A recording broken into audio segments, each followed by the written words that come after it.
Assalamualaikum warahmatullahi wabarakatuh. Anak-anak kelas 10 masih di pelajaran fisika. Kita lanjutkan materinya tentang, kalau tadi sudah kita bahas tentang kinematika gerak lurus untuk yang satu dimensi, maka kita akan lanjutkan di sini kinematika gerak lurus bagaimana jika bendanya bergerak di suatu bidang atau bergerak di ruang. Nah, cara menyatakannya posisinya bagaimana? Ini. Jadi, kalau posisi benda atau partikel itu ketika dia berada di suatu ruangan, maka dinyatakannya dengan vektor posisi. Di mana vektor posisi itu nantinya adalah kita nyatakan vektor posisi pada sumbu X, ada pada sumbu Y, ada pada sumbu Z. Nah, nanti cara menentukannya, kita berikan posisi tersebut untuk menyatakan bahwa itu dia ada sumbu X, maka berikan vektor satuannya. Jadi, vektor satuan pada sumbu X itu namanya I, vektor satuan pada sumbu Y namanya J, vektor satuan pada sumbu Z namanya K. Misalnya seperti ini. Misalnya saya punya titik P pada gambar di atas, itu berada pada X sama dengan 2, Y sama dengan 3, dan Z sama dengan 4. Maka cara menyatakan posisi dibentuk dalam bentuk vektor posisi titik P-nya bagaimana? Maka R-nya sama dengan, berarti kan X-nya XI ditambah YJ ditambah ZK. Maka hasilnya jadinya adalah R sama dengan 2I ditambah 3J ditambah 4K. Paham seperti itu? Nah, bagaimana cara menentukan perpindahannya? Contohnya seperti ini.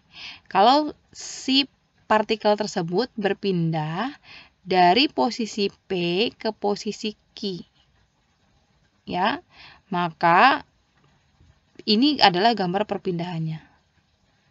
Maka berarti sebuah partikel mula-mula di P pada posisi R1, kemudian bergeser ke Q dengan posisi R2. Maka dikatakan partikel tersebut mengalami perpindahan. Perpindahan itu ingat adalah perubahan posisi dari suatu benda. Maka vektor perpindahannya bagaimana? Tinggal R. Vektor kan berarti perpindahan itu kan berarti delta R. Delta R-nya berarti sama dengan R2 dikurangin R1. Tadi R itu kan XI plus YJ plus ZK. Maka kalau R2 berarti kan ada X2 dikurang X2I, kan R2-nya aslinya ada X2I ditambah Y2J ditambah Z2K dikurangi dengan X1I ditambah Y1J ditambah Z1K. Maka nanti tinggal yang XX dikumpulkan gitu. Yang XX dikumpulkan maka jadinya X2 dikurangi X1I ditambah Y2 dikurangi Y1J ditambah Z2 dikurangi Z1K. Maka yang X2 dikurangi X1 itu namanya delta X, Y2 dikurangi Y1 namanya delta Y, Z2 dikurangi Z1 namanya delta Z ditempel dengan K. Jadi kalau delta X tempelnya I, delta Y tempelnya J, delta Z tempelnya K. Ini namanya vektor perpindahan. Jadi yang ada I, J, K-nya itu namanya vektor. Kalau ditanya berapa panjang perpindahannya, maka tinggal pakai harga mutlak, yaitu berarti ini kan semuanya saling tegak lurus. Berarti seperti persamaan Pitagoras, tapi 3 sumbu. Jadi akar dari delta X kuadrat ditambah delta Y kuadrat ditambah delta Z kuadrat. Contohnya seperti ini. Kalau saya punya persamaan posisi, nah ini kalau seperti ini berarti kan nggak ada K-nya, berarti ini hanya 2 dimensi. Contohnya persamaan posisi sebuah partikel dinyatakan dengan R sama dengan 3T kuadrat ditambah 4I plus 10TJ. Maka kalau ditanya berapakah posisi partikel pada saat T sama dengan 2, maka tinggal dimasukkan saja.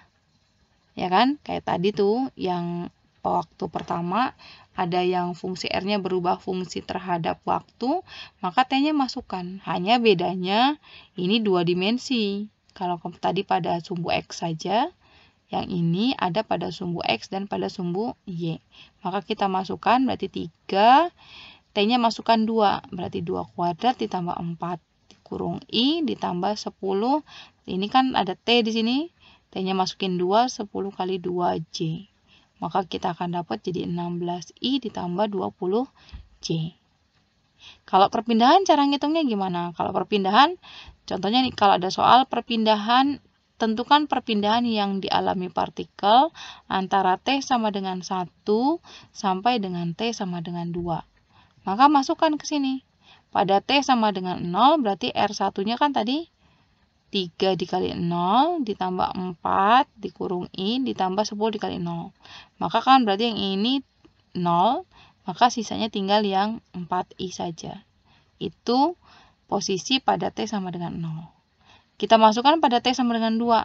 Pada T sama dengan 2, maka masukkan T-nya 2. Ini kan hitungannya sudah dapat, kita dapat 16I ditambah 20J. Kalau ditanya berapa vektor perpindahannya, ya kan vektor perpindahan tadi delta R adalah R2 dikurangi dengan R1. Maka tadi R2-nya kita sudah dapat ini, 16I ditambah 20J dikurangi dengan R1-nya hanya 4I saja, tidak mengandung komponen pada sumbu Y. Maka jadinya di 4I, yang I sama I dikumpulkan, yang J sama J dikumpulkan. Ini kan berarti 16I dikurangi 4I jadi 12I.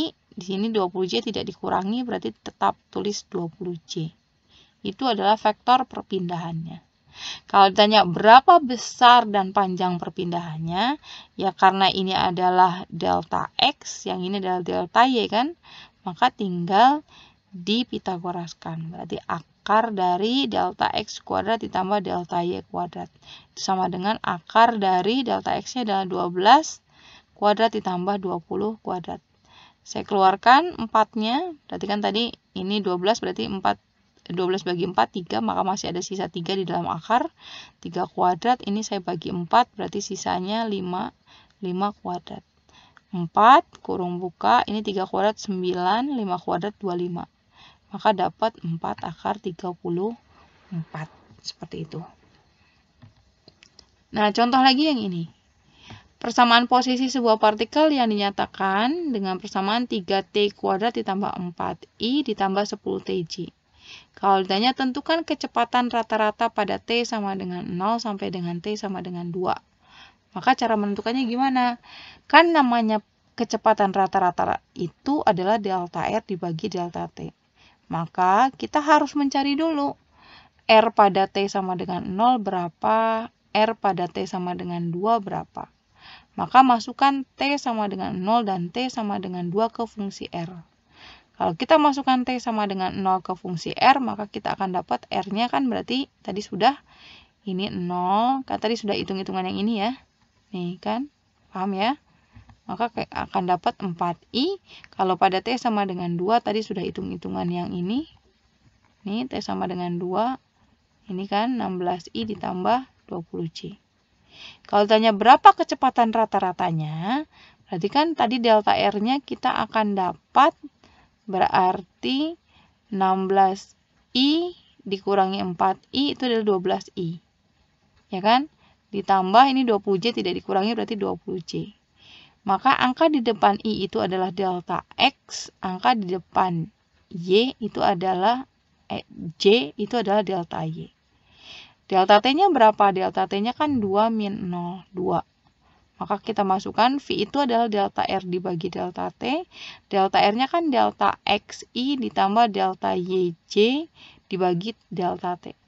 Maka delta X per delta T itu namanya Vx, delta Y per delta T itu namanya Vy, ini tempel I, yang X ditempel I, yang Y ditempel J.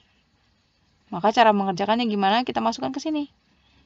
Jadi ini V sama dengan 12I ditambah 20J dibagi 2, dibagi delta T.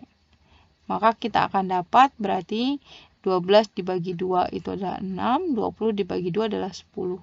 Maka baru ini adalah Vx, komponen kecepatan rata-rata pada sumbu X, yang ini adalah komponen kecepatan rata-rata pada sumbu Y. Kalau tanya berapa besar kecepatan rata-ratanya, berarti tinggal dikuadratkan. Berarti akar dari 6 kuadrat ditambah 10 kuadrat. Berarti kita keluarkan 2-nya, berarti 6 bagi 2, 3, 10 bagi 2 adalah 5.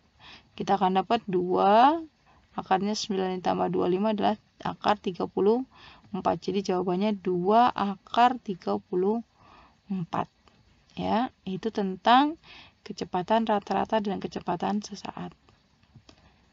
Nah, sekarang kecepatan sesaatnya. Maaf, tadi baru kecepatan rata-rata ya. Sekarang kecepatan sesaatnya. Kalau ada soal, tentukan besarnya kecepatan sesaat pada T sama dengan 3. Nah, ini. Maka ke sini. Kan kecepatan sesaat itu rumusnya adalah do R, do T. Maka do T, R itu adalah XI ditambah YJ. Maka kan berarti do X do TI ditambah do Y do TJ sama dengan Vxi ditambah Vyj. Contohnya soalnya seperti ini. Kalau kita punya persamaan R adalah 3T kuadrat ditambah 4I ditambah 10TJ. Berarti ini kan XI YJ-nya, ini berarti X. Yang ini adalah YJ-nya. Berarti tinggal diturunkan dulu. Berarti V sama dengan 3T kuadrat ditambah 4I ditambah 10TJ turunkan. Maka kita akan dapat 6TI ditambah 10J. Maka ini adalah persamaan kecepatannya atau vektor kecepatannya. Sekarang kita masukkan katanya tanya kecepatan pada T sama dengan 3. Itu kan sesaat kan? Maka masukkan T-nya sama dengan 3. Maka berarti di sini 6 kali 3, 18. Ini tidak mengandung T, maka tulis lagi saja 10J, maka ini ditambah 10J. Ini berarti namanya 18I ditambah 10J itu adalah vektor kecepatan sesaat pada T sama dengan 3. Kalau ditanya berapa besar nilai vektor kecepatan sesaat pada T sama dengan 3, besar nilainya, maka kan berarti terdiri dari Vx dan Vy yang tegak lurus. Maka Pitagoras. Langsung 18 kuadrat ditambah 10 kuadrat diakarkan. Keluarkan 2-nya, berarti ini 9. Yang ini 5, berarti ini 81 tambah 85, maka dapat 2 akar 106. Itu tentang kecepatan sesaat. Nah, ini kalau kita membahas percepatan rata-rata dan percepatan sesaat. Contohnya ini. Kalau ada fungsi posisi dinyatakan dengan R sama dengan 2T kuadrat ditambah 3I ditambah 2T pangkat 3J. Maka kalau ditanya, berapakah percepatan antara T sama dengan 0 sampai dengan T sama dengan 2? Maka kita lihat dulu. Berarti kan kita punya persamaan posisi R yang sekian. Yang ditanya percepatan rata-rata.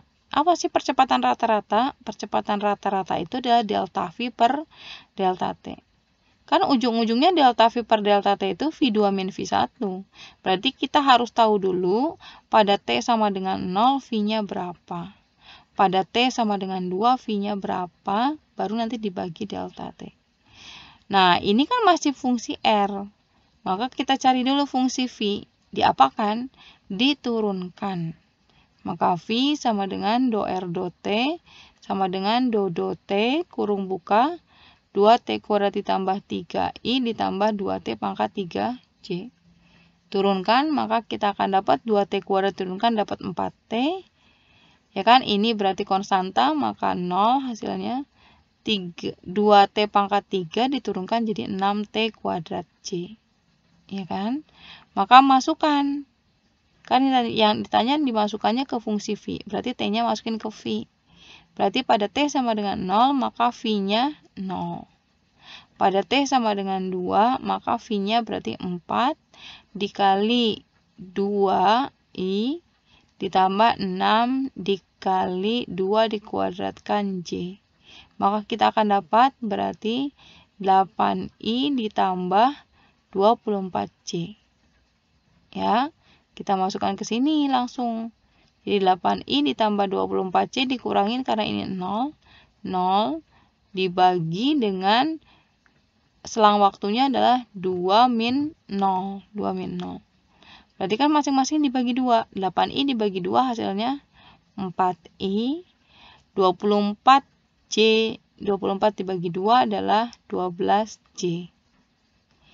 Jadi yang ini itu adalah vektor percepatan rata-rata, di mana AXI ditambah AYJ. Kalau ditanya berapakah besar percepatan rata-ratanya, maka A itu sama dengan, berarti kan terdiri dari AX dan AY yang tegak lurus, berarti Pitagoras. Langsung kita masukkan akar dari 4 kuadrat ditambah 12 kuadrat. Keluarkan 4-nya, berarti 1, 12 bagi 4, 3. 1 kuadrat tambah 3 kuadrat, kita akan dapat 4. Berarti akar 1 tambah 9, yaitu 4 akar 10 meter per sekon kuadrat. Paham ya? Sekarang bagaimana kalau yang poin B-nya? Percepatan sesaat pada T sama dengan 3. Nah, ini. Percepatan sesaat itu definisinya dov/t. Sedangkan kita ini adanya fungsi R, maka diturunkan dulu. Turunkan dulu, maka menjadi fungsi V. Setelah fungsi V, cari fungsi A, yaitu fungsi V yang diturunkan terhadap waktu. Kita cari dulu V. V itu dor/t, maka ini diturunkan. Berarti kan 2T kuadrat turunkan jadi 4T. Yang 3 ini kan 0. Ditambah 3 kali 2 kan 6. 6, T-nya pangkat berkurang 1. 6T kuadrat. Ya, paham seperti itu? Nah, terus kita masukkan A. A itu kan dov/t. Berarti kita cari dulu persamaan A. Maka turunkan lagi tadi yang sudah dapat dari sini. Berarti turunannya 4T adalah 4. Turunan 6T kuadrat adalah 12T. Ini Y, berarti ditempel J. Nah, kalau ditanya berapakah percepatan pada T sama dengan 3, berarti masukkan saja tinggal T-nya sama dengan 3. Berarti 4I ditambah 12 kali 3J. Maka dapat 4I ditambah 36J. Vektor kecepatan sesaat, ini adalah vektor kecepatan sesaatnya nih. Kalau ditanya berapa besar percepatan sesaatnya, maka tadi kan terdiri dari AX dan AY yang tegak lurus. Maka sama seperti mencari Pitagoras. Sehingga akar dari 4 kuadrat ditambah 36 kuadrat. 4 kurung buka berarti, ini 4 bagi 4 berarti 1. 36 bagi 4 berarti 9. Maka berarti 4 akar dari 1 ditambah 81, yaitu 4 akar 82. Oke, itu yang bisa disampaikan hari ini berkaitan dengan ketika pergerakannya itu melibatkan bidang atau ruang. Jadi 2 dimensi atau 3 dimensi. Oke, cukup ya. Kelebihan datangnya dari Allah, kekurangan datangnya dari saya. Mohon maaf jika ada salah kata. Billahi taufiq wal hidayah. Wassalamualaikum warahmatullahi wabarakatuh.